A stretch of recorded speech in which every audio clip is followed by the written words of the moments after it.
കേറെ ഇപ്പം നമ്മൾ കേട്ട കെ രാഗേഷിന്റെ എന്താണ് ന്യൂനപക്ഷ വർഗീയത തിമിർത്താടിയ ഒരു തിരഞ്ഞെടുപ്പാണ് ഇപ്പോൾ കഴിഞ്ഞതെന്നും അതുപോലെ തന്നെ മുരളീധരൻ കുഞ്ഞാലിക്കുട്ടിയെ പറ്റി പറഞ്ഞു അത് മന്ത്രിസഭയിലെ രണ്ടാമനാണെന്നും പിന്നെ വെള്ളാപ്പള്ളി നടേശനെ സംബന്ധിച്ച് പറയേണ്ട കാര്യമില്ല, തുടർച്ചയായിട്ട് പോകുന്ന ഇത്തരത്തിലുള്ള മതവിദ്വേഷപരമായിട്ടുള്ള ആരോപണങ്ങൾ.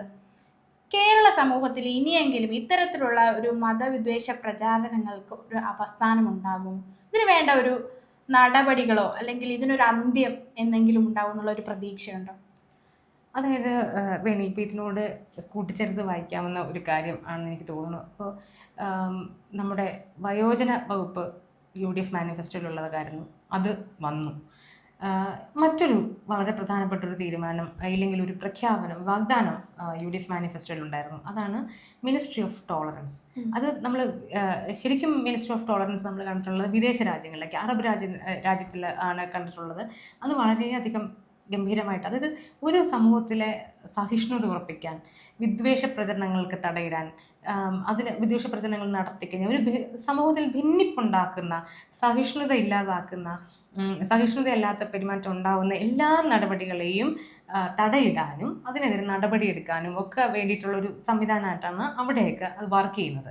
അപ്പം അങ്ങനെ ഒരു കൺസെപ്റ്റിൽ തന്നെ ആയിരിക്കണം ഒരു പക്ഷേ UDF മാനിഫെസ്റ്റോയിൽ ഇങ്ങനെയൊരു പ്രഖ്യാപനം ഇല്ലെങ്കിൽ പ്രഖ്യാപനമല്ല വാഗ്ദാനം വന്നിട്ടുണ്ടാവുക. അതായത് ഇപ്പം മിനിസ്ട്രി ഓഫ് ടോളറൻസ്, അത് along with department of harmony and piece എന്നുള്ളതാണ് പറയുന്നത്. അതായത് സമാധാനവും ഐക്യവും, അതാണല്ലോ ശരിക്കും സമൂഹത്തിൽ വികസനം ആവശ്യമാണ്. പക്ഷെ വികസനത്തെക്കാളും കേരളത്തിൻ്റെ പ്രത്യേക സാമൂഹ്യ പരിസ്ഥിതിയിൽ ഇപ്പോഴത്തെ ഏറ്റവും വലിയ ആവശ്യം എന്ന് പറഞ്ഞാൽ ഇപ്പം സമാധാനമില്ലാത്തത് കൊണ്ടല്ല, പക്ഷേ ഏത് സമയവും പുകഞ്ഞുകൊണ്ടിരിക്കാൻ സാധ്യതയുള്ള ഒരു സംഗതികൾ വരുന്നുണ്ട്. അപ്പോൾ ആ വരുന്നതിൻ്റെ ഭാഗമായിട്ടാണ് ഇപ്പോൾ വേണി പറഞ്ഞിട്ടുള്ള കാര്യങ്ങൾ നമുക്ക് കാണാൻ പറ്റുക. ഇപ്പോൾ തിരഞ്ഞെടുപ്പ് കഴിഞ്ഞ കുറച്ച് കാലങ്ങളായിട്ട് ഒരു പ്രത്യേക മതവിഭാഗത്തെ, മുസ്ലിം മതവിഭാഗത്തെ ഒരു ഒറ്റ തിരിഞ്ഞ് ആക്രമിക്കുന്ന ഒരു നടപടി നമ്മളിപ്പോൾ കാണുന്നുണ്ട് പലപ്പോഴായിട്ടും. അതും ഒരിക്കലും വരാൻ പാടില്ലാത്ത CPM-ൻ്റെ ഭാഗത്തുനിന്നും CPM ലീഡേഴ്സിൻ്റെ ഭാഗത്തുനിന്നും ഒക്കെ അത്തരം പ്രചരണങ്ങൾ ഉണ്ടാവുകയും ഒരു പക്ഷേ അതിനും കൂടെ വേണ്ടിയിട്ടുള്ള ഒരു മറുപടി ആയിരിക്കാം ഈ തെരഞ്ഞെടുപ്പിൽ LDF-ന് കിട്ടിയത് അല്ലെങ്കിൽ CPM-ന് കിട്ടിയത് എന്നുള്ളതാണ് ഞാൻ വിശ്വസിക്കുന്ന ഒരു കാര്യം.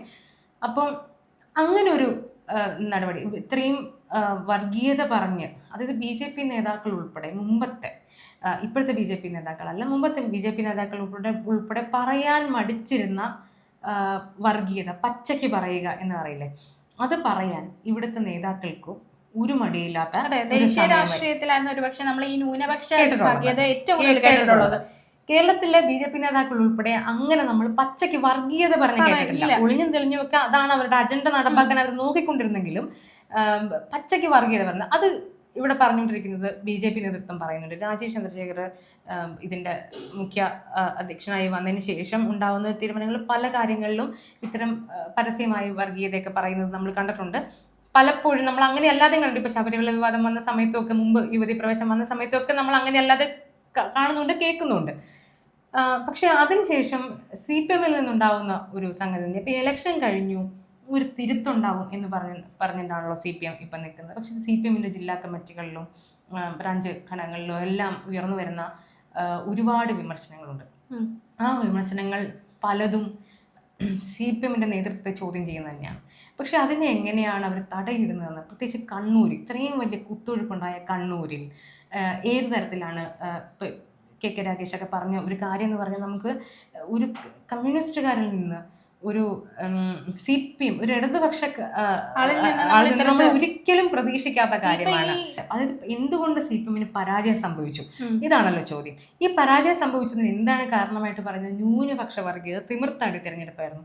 എന്നിട്ട് പറയുന്നതാണ് ഏറ്റവും അപകടകരമായിട്ടുള്ള കാര്യം, മുസ്ലിം ലീഗും ജമായത്തും, ഇവർ രണ്ട് കൂട്ടരും പള്ളി പറഞ്ഞും മതം പറഞ്ഞും വോട്ട് ചെയ്യാൻ പ്രചരിപ്പിച്ചു എന്ന് പറയുന്നത്. അതായത് പള്ളിയും മതവുമാണ്. ഇതിപ്പോൾ പേരാമ്പ്ര പോലത്തെ ചില സ്ഥലങ്ങളിലൊക്കെ ഇതൊക്കെ നമ്മൾ കേട്ടിട്ടുണ്ട്. പക്ഷേ എങ്കിൽ പോലും ഒരു സ്ഥലത്തും മുസ്ലിം ലീഗ് എവിടെയാണ് മതം പറഞ്ഞ് ഈ വർഗീയത പറഞ്ഞും വോട്ട് ചോദിച്ചിട്ടുള്ളത്?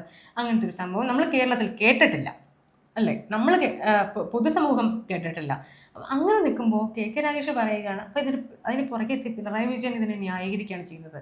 KK രാഗേഷ് പറഞ്ഞത് തന്നെ വർഗീയതയ്ക്കെതിരെയുള്ള പരാമർശമായിട്ട് എടുത്താൽ മതി, അല്ലാതെ ഏതെങ്കിലും ഒരു വിഭാഗത്തെ വ്രണപ്പെടുത്താൻ വേണ്ടിയിട്ടല്ല എന്ന് പറഞ്ഞിട്ടുള്ള ഒരു പരാമർശമായി പിണറായി വിജയൻ. അതായത് ഈ പറഞ്ഞതിൽ ഒരു പ്രശ്നവും, ഇത് വളരെ നോർമലൈസ് ചെയ്യാണ്, ഇത് വളരെ നോർമലാണ്. ഇത് മുസ്ലിം ലീഗ് എന്നു മുതലാണ് ഈ വർഗീയ മുസ്ലിം ലീഗ് ഒരു വിഭാഗത്തിൻ്റെതായ ഡെമോക്രാറ്റിക് ആയിട്ടുള്ള ഇതിലുള്ള ഒരു സംഘടനയാണ്, ഒരു പ്രസ്ഥാനമാണ് അല്ലേ, ജനാധിപത്യ ഒരു സംവിധാനത്തിൽ നിലനിൽക്കുന്ന ഒരു പ്രസ്ഥാനമാണ്.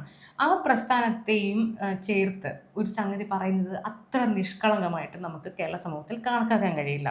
രണ്ടാമത്തെ ഒരു കാര്യം ഇപ്പുറത്ത് നിൽക്കുന്ന കാര്യങ്ങളാണ്.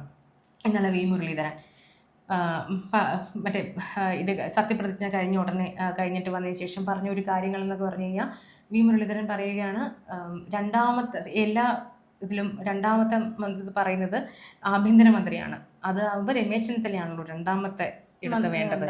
പക്ഷെ ഇവിടെ കുഞ്ഞാലിക്കുട്ടിയാണ്. നമ്മൾ ശ്രദ്ധിച്ചിട്ടുണ്ടോന്ന് അറിയില്ല, ഇലക്ഷന്റെ സമയത്ത് വ്യാപകമായ പ്രചരണം ഉണ്ടായത് UDF അധികാരത്തിൽ വന്നാൽ അത് മുസ്ലിം ലീഗിന്റെ ഭരണമായിരിക്കും, കേരളത്തിൽ മുസ്ലിം ലീഗിന്റെ ഭരണമായിരിക്കും എന്ന് പറഞ്ഞിട്ട് ഇലക്ഷൻ കഴിഞ്ഞതിന് ശേഷവും ക്രിയേറ്റ് ചെയ്തിട്ടുള്ള ഒരുപാട് ഇലക്ഷൻ കഴിഞ്ഞതിന് ശേഷവും ഇറങ്ങിയ പോസ്റ്ററുകളെല്ലാം BJP ഉൾപ്പെടെ പുറത്തുള്ള പോസ്റ്ററുകളിൽ എങ്ങനെയാണ് പറഞ്ഞിരിക്കുന്നത്, ഈ വി ഡി സതീശനെ മുന്നിൽ നിർത്തിക്കൊണ്ട് മുസ്ലിം ലീഗിന്റെ നേതാക്കളെ കസേരയിൽ ഇരുത്തിക്കൊണ്ടുള്ള പോസ്റ്ററുകളും ചിത്രങ്ങളും ഒക്കെ പ്രചരിപ്പിക്കുന്നുണ്ടായിരുന്നു. അപ്പൊ അങ്ങനത്തെ ഒരു വർഗീയ വിഷം ഒരു സ്ഥലത്ത് നിന്ന് അവർ ഉൽപ്പാദിപ്പിക്കുന്നുണ്ട് കേരള സമൂഹത്തിൽ അല്ലേ. അത് കാലങ്ങളായിട്ട് ഉൽപ്പാദിപ്പിക്കുന്നതാണ്, അങ്ങനത്തെ ഒരു നെറേറ്റീവ് ഉള്ളതാണ്. പക്ഷെ ആ നെറേറ്റീവിനെ പൊളിച്ചെഴുതിക്കൊണ്ടായിരുന്നു ബാക്കിയുള്ള തീരുമാനങ്ങളെല്ലാം. ഒരു തെരഞ്ഞെടുപ്പ് ഫലം പോലും അങ്ങനെ നമുക്ക് കണക്കാക്കാം. അങ്ങനെ നിൽക്കുമ്പോൾ പക്ഷേ ഈ പറയുന്നത് അപ്പോഴും ഭിന്നിപ്പുണ്ടാക്കാൻ നോക്കണം. അതായത് ഈ ഹെയ്റ്റ് ആ ഹെയ്റ്റ് വെറുപ്പ് ഇങ്ങനെ വിതച്ച് അത് ഉൽപ്പാദിപ്പിച്ചു കൊണ്ടിരിക്കുന്ന ഒരു സംഘമായിട്ട് ഒരു വിഭാഗം നിൽക്കുന്നു. കേരളത്തെ സംബന്ധിച്ച് ഇനി അടുത്ത 5 വർഷവും വളരെ, കാരണം 2031 തെരഞ്ഞെടുപ്പ് എന്ന് വെച്ചാൽ BJP സംബന്ധിച്ചിട്ട് അവർ വേറെ തരം ലക്ഷ്യങ്ങളോടെ മുന്നോട്ട് പോകുന്ന തെരഞ്ഞെടുപ്പാണെന്നാണ് നമുക്ക് മനസ്സിലാക്കാൻ പറ്റുന്നത്. അവരുടെ നേതാക്കളോട് സംസാരിക്കുമ്പോൾ അവർ 2036 കേരളത്തിൽ അധികാരം പിടിച്ചെടുക്കുമെന്ന് പറയുന്നത്. അത്രയും നാൾ നമുക്ക് വെയിറ്റ് ചെയ്യാൻ സാധിക്കില്ല, അതിന് മുമ്പ് തന്നെ ഇത് സാധ്യമാക്കാം. അധികാരം പിടിച്ചെടുത്തില്ലെങ്കിലും വലിയ രീതിയിലുള്ള മുന്നേറ്റം നടത്താൻ വേണ്ടി അവർ ശ്രമിക്കുന്നുണ്ട്. പക്ഷെ അതിലുള്ളൊരു വഴി എങ്ങനെയായിരിക്കും, സ്പർദ്ധ ഉണ്ടാക്കി ഒരു വിഭാഗത്തെ, അതായത് കാലങ്ങളായിട്ട് ഇപ്പം കഴിഞ്ഞ 10-15 വർഷമായിട്ട് നമ്മൾ പറഞ്ഞു കേൾക്കുന്ന ഒരു കാര്യമാണ്, കേരളത്തിലെ ഈഴവ വിഭാഗങ്ങളും ഈഴവതീയ വിഭാഗങ്ങളും മുസ്ലിം വിഭാഗവും തമ്മിലൊരു സ്പർദ്ധ ഉണ്ടാക്കാൻ ഉള്ള ഒരു ശ്രമമാണ് ഇവിടെ നടക്കുന്നതെന്നും അതുകൊണ്ടാണല്ലോ ലവ് ജിഹാദ് ഉൾപ്പെടെയുള്ള സംഗതികളിലൊക്കെ അങ്ങനത്തെയൊക്കെ വന്നത്. അപ്പം അങ്ങനെ വരുമ്പോൾ പോലും അത് വേണ്ട രീതിയിൽ പ്രയോജനപ്പെടും. പക്ഷെ സ്ഥിരമായിട്ട് ഒരു നുണ പറയുകയാണ് നിങ്ങൾ, സ്ഥിരമായിട്ട് പറയുന്ന നുണ നമുക്ക് പോലും സത്യമാണെന്ന് ചിലപ്പോൾ തോന്നി പോകുന്ന രീതിയിൽ അങ്ങനെ പല സാഹചര്യങ്ങളും അങ്ങനെ ഒരു ഭിന്നിപ്പ് കേരള ജനതയുടെ ഇടയിൽ വന്നാൽ നമുക്ക് പറയാൻ പറ്റില്ല. കാരണം എന്ന് വെച്ച് കഴിഞ്ഞാൽ ശബരിമല വിവാദം വന്ന സമയത്ത് കേരളത്തിൽ എങ്ങനെയാണ് വോട്ടിംഗ് ശതമാനം കേരളത്തിൽ BJPയുടെ കൂടുന്നത്? അപ്പോൾ ഒരു വിഷയം ഉണ്ടാകുമ്പോൾ അതിനെ അഡ്രസ്സ് ചെയ്തുകൊണ്ട് ആൾക്കാർ മാറും എന്നുള്ളതിന് തെളിവാണ്. കാരണം മറ്റ് സംസ്ഥാനങ്ങളിൽ സംഭവിച്ച അത്രയും വേഗതയിലൊന്നും ഇവിടെ കാര്യങ്ങൾ നടക്കില്ല എന്നുള്ള കാര്യം BJPക്ക് തന്നെ വ്യക്തമായിട്ടുണ്ട്. പക്ഷെ എങ്കിൽ പോലും അങ്ങനെ ഒരു ഭിന്നിപ്പിനുള്ള സാധ്യതകൾ, സ്പർദ്ധയ്ക്കുള്ള സാധ്യതകൾ ഇങ്ങനെ ഉൽപ്പാദിപ്പിച്ചുകൊണ്ടിരിക്കും. ഞാൻ പറഞ്ഞു ഇത് അപ്പുറത്ത് നടക്കുമോ ഇല്ല എന്നുള്ളതല്ല, പക്ഷെ ഇങ്ങനെ ഒരു സംഗതി ഇവിടെ ഉൽപ്പാദിപ്പിച്ചുകൊണ്ടിരിക്കും, വെറുപ്പ് ഉൽപ്പാദിപ്പിച്ചുകൊണ്ടിരിക്കും, സ്പർദ്ധ ഉണ്ടാക്കാനും ഭിന്നിപ്പുണ്ടാക്കാനുള്ള കാര്യങ്ങൾ നടക്കാം. അപ്പോഴാണ് നമുക്ക് ഇനി അത് അങ്ങനെ ഒരു സ്ഥലത്ത് നിന്ന് എന്തായാലും BJP അങ്ങനെ ഒരു ലക്ഷ്യമായി മുന്നോട്ട് പോകുന്നവരാണെന്നും അടുത്ത 5 വർഷത്തിനുള്ളിൽ അവർക്ക് എന്താണ് അവർ ലക്ഷ്യം വയ്ക്കുന്നതെന്നും ഒക്കെ നമുക്ക് ഒരു വ്യക്തത ഏറെക്കുറെ ഉള്ള സമയത്ത് അതിനെ തടയിടാൻ എന്ന് പറഞ്ഞ് നിൽക്കുന്ന ആൾക്കാരിൽ പെട്ടതാണ് UDFും അതെ LDFും അതെ. അവർക്ക് മിനിമം ഒരു ഉത്തരവാദിത്തമുണ്ട്. എന്തിനാണ് കേരള സമൂഹത്തിൽ നിലനിൽക്കുന്ന മതസൗഹാർദ്ദവും സഹിഷ്ണുതയും അതുപോലെ തന്നെ നിലനിർത്തുക എന്നുള്ളൊരു ഉത്തരവാദിത്തം ഈ 2 മുന്നണികൾക്കും ഒരേപോലെ ഉത്തരവാദിത്തപ്പെട്ടവരാണ്. അപ്പോഴാണ് CPM-ൽ നിന്നുണ്ടാകുന്ന ഇത്തരം പ്രസ്താവനകളെ നമുക്ക് ചോദ്യം ചെയ്യും. വെള്ളാപ്പള്ളി നടേശൻ CPM-ന്റെ ഇഷ്ടക്കാരനായിട്ടുള്ള വെള്ളാപ്പള്ളി നടേശൻ പിന്നെ നിർത്തിയിട്ടേ ഇല്ല. കാലങ്ങളായിട്ട് മുസ്ലിം ലീഗിനെ മാത്രം ആക്രമിച്ചുകൊണ്ടിരിക്കുന്ന ഒരു സ്ഥിതിയിലേക്കാണ് അത് പോയിക്കൊണ്ടിരിക്കുന്നത്. അപ്പോഴാണ് ഈ ഈഴവ മുസ്ലിം എന്നുള്ളൊരു സംഗതി വീണ്ടും അവിടെ വരുന്നത്. അപ്പോൾ അങ്ങനെ നിൽക്കുമ്പോൾ വെള്ളാപ്പള്ളി നടേശൻ മാത്രമല്ല, ഈ അടുത്ത കാലത്തായിട്ട് SNDP യോഗങ്ങളിൽ ഉണ്ടായിട്ടുള്ള പല പരാമർശങ്ങളും കേരളത്തിന്റെ അങ്ങോളങ്ങളിൽ പല യോഗങ്ങളിലും ഈ മുസ്ലിം ലീഗിനെതിരെയും മുസ്ലിം വർഗീയത എന്നൊക്കെ പറഞ്ഞിട്ടുള്ള രീതിയിലും ഒക്കെ പലതരത്തിലുള്ള പരാമർശങ്ങളും വിമർശനങ്ങളും കുറ്റപ്പെടുത്തലുകളും ഒക്കെ ഉണ്ടായിട്ടുണ്ട്. അപ്പോൾ അതിനെല്ലാം കൂടെ കൂട്ടിച്ചേർത്താണ് നമ്മൾ നോക്കേണ്ടത്. അപ്പോൾ എന്തോ ഒരു ഭിന്നിപ്പുണ്ടാക്കാനോ സ്പർദ്ധ ഉണ്ടാക്കാനോ ഇല്ലെങ്കിൽ ഒരു അങ്ങനത്തെ ഒരു മതസൗഹാർദ്ദമില്ലാത്ത ഒരു അന്തരീക്ഷം ഉണ്ടാക്കാൻ വേണ്ടിയിട്ട് പല സ്ഥലത്തുനിന്നും ശ്രമം നടക്കുന്നുണ്ട്. ആ ശ്രമത്തെ ഇല്ലാതാക്കാൻ നമുക്ക് എന്താ ചെയ്യാൻ പറ്റുക? ഇപ്പോൾ ഇടപെടാം, ഏത് രീതിയിൽ ഇടപെടാം. ഇത്രയും കാലം ഇത്രയും വിവാദം, ശരിക്കും ഭരണഘടനയിൽ പോലും പറഞ്ഞിരിക്കുന്ന എന്താണ്, ഓരോരുത്തർക്കും അതിനുള്ള അവകാശം ഉണ്ടല്ലോ. ഓരോ ആചാരങ്ങൾക്കും മതം മുന്നോട്ട് കൊണ്ടുപോകാനും വിശ്വാസത്തിനും ഒക്കെയുള്ള അതുണ്ട്. അപ്പോൾ ഒരു മതത്തിൽ ജീവിക്കുക എന്നുള്ളതിന് ആരും അനുവാദം കൊടുക്കേണ്ട ഒരു അവസ്ഥയിലല്ല ഇന്ത്യൻ ഭരണഘടന നമുക്ക് തന്നിരിക്കുന്ന അവകാശം എന്ന് പറഞ്ഞു കഴിഞ്ഞാൽ.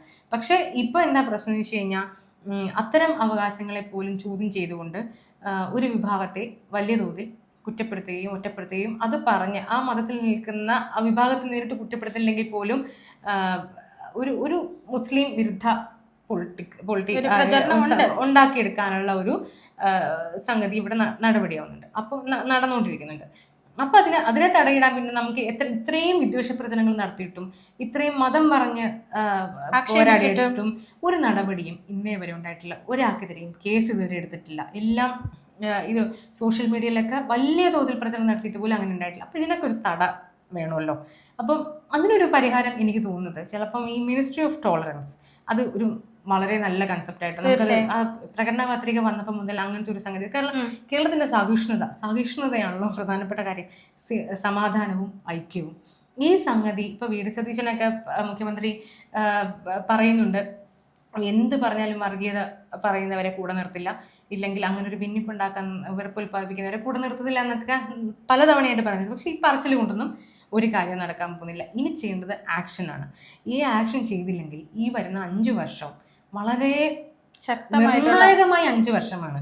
ഈ 5 വർഷത്തിൽ ഈ സർക്കാർ എന്ത് ചെയ്യുന്നു എന്നുള്ളതാണ് ഏറ്റവും പ്രധാനപ്പെട്ട കാര്യമായിട്ട് വരിക.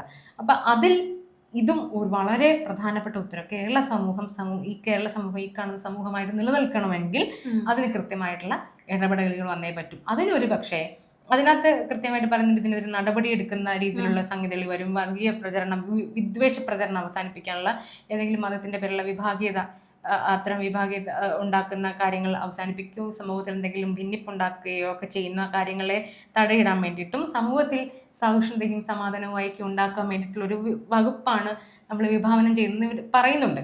പക്ഷെ അത് എന്നാണ് വരിക എന്നുള്ളതാണ് നമുക്ക് അറിയേണ്ടത്. അത് വന്നാൽ എന്തൊക്കെയാണ് ചെയ്യാൻ പോകുന്നത് എന്നാണ് അറിയേണ്ടത്. അത് വി ഡി സതീശനും മുഖ്യമന്ത്രിയും ആഭ്യന്തരമന്ത്രിയായിട്ടുള്ള രമേശ് ചെന്നിത്തലയും, സ്വാഭാവികമായിട്ടും രമേശ് ചെന്നിത്തലയുടെ ആഭ്യന്തര വകുപ്പിന് കീഴിലായിരിക്കും ഒരു പക്ഷേ ഇതും കൂടെ വരാൻ സാധ്യതയുള്ളത്. അങ്ങനെ വന്നാൽ ഇത് എപ്പോൾ വരും, എങ്ങനെ വരും, എങ്ങനെയാണെന്ന് നടപ്പാക്കാൻ ഉദ്ദേശിക്കുന്നത് എന്നുള്ള കാര്യങ്ങളൊക്കെയാണ് നമുക്കിത്. പക്ഷേ ഇതായിരിക്കും വളരെ നിർണായകമായിട്ടുള്ളതും കേരളത്തിന് ഇപ്പോഴത്തെ അവസ്ഥയിൽ ഏറ്റവും ആവശ്യമായിട്ടുള്ളതും ഇതാണെന്നാണ് നമുക്ക് ഈ അടുത്ത കാലത്തുള്ള സമീപകാലത്തുണ്ടായിട്ടുള്ള പ്രചരണങ്ങളിൽ നിന്നും ആക്ഷേപങ്ങളിൽ നിന്നും ഒക്കെ അവരുടെ പല വിദ്വേഷ പ്രചരണങ്ങളിൽ നിന്നൊക്കെ നമുക്ക് മനസ്സിലാക്കാൻ പറ്റുന്നത് ഇതിനെന്തായാലും ഒരു തട വേണം. ആ തടയ്ക്ക് ഇതാണ് ഒരു വഴി എന്നുള്ളത് നമുക്ക് താൽക്കാലികമായിട്ടെങ്കിലും വിശ്വസിക്കാം. അപ്പോൾ എന്തായാലും വയോജനക്ഷേമ വകുപ്പ് എന്തായാലും നിലവിൽ വന്നു. അപ്പോൾ ഇനി തീർച്ചയായിട്ടും മിനിസ്ട്രി ഓഫ് ടോളറൻസും ഉടനെ തന്നെ പ്രാബല്യത്തിൽ വരുമെന്ന് നമുക്ക് പ്രതീക്ഷിക്കാം, അല്ലേ?